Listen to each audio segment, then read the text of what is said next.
The ordinance says, which is maximum permissible sound levels under 222-5.2. You the man of the Bible, right? I'm a man of God. Yeah. And you read the Bible? Romans 13, you're telling me? Yeah. You read the Bible, though, Oh, right? no. You're going to go Romans 13? Do you read the Bible? Yes, I do. All right. The Bible consists of what? Rules? Regulations, God's laws, Okay. And this His will. And this is where we come in at. Romans 13. You follow the rules of the law. And we tell you. First of all, ordinances is not laws. Statutes are laws. You heard my partner just told you, right?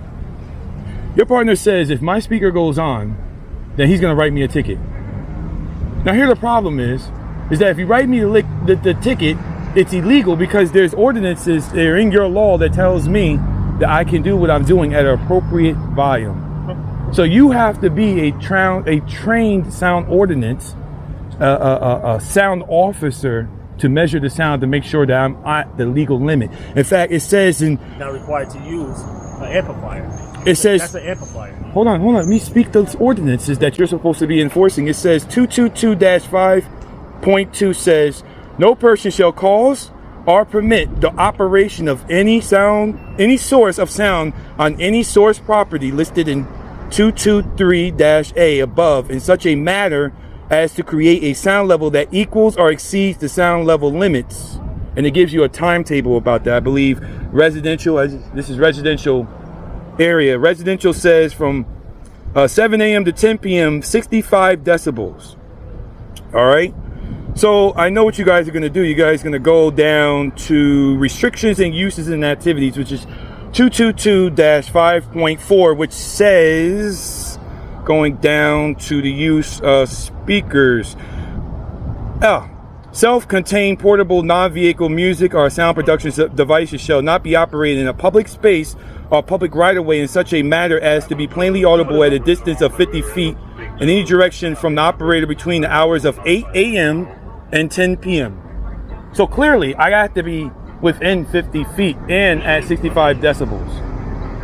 So I can turn this back on. You don't have authority to tell me I can't turn it on. You don't have authority to tell me I have to leave. I won't leave.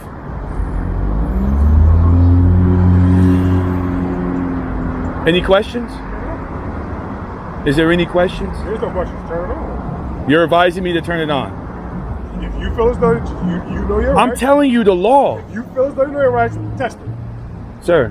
There's no sir. You just read what you read and you had to read to me, correct? Hit aside your pride. Let's put your rights to the Hit test. aside your pride and look at the law that you're supposed to be enforcing. I'm doing my job. We told you that you can't play this on the curbside right now. Yes, I can. The law says we're that. telling you no. So if you decide to play it, then you deal with what comes after that. That's it. I don't really have to speak on this matter. You guys already see the fruition of the fruits. You're already seeing the fruits of the Spirit. I don't really have to say anything, but I just want to say real quick, this is what I deal with all the time. Every time I do ministry, I'm dealing with this. When it comes down to it, it's not about how loud I am. It's about the gospel message. They called the police because of the gospel message. The police officers acting like this because of the gospel message. This man is literally forming himself as a weapon to try to put an end to the ministry. And you're going to see that in a moment. You're going to see him evolve into even more worse things. Pay attention to his body language. Pay attention to what he says. If I was out there preaching about the Prophet Muhammad and the hermit crab they call Allah, that God of the Quran, they wouldn't have a problem with me being out there. They would not have a problem with me being out there. In fact, they would be like, turn it up louder, Yokis. That's it.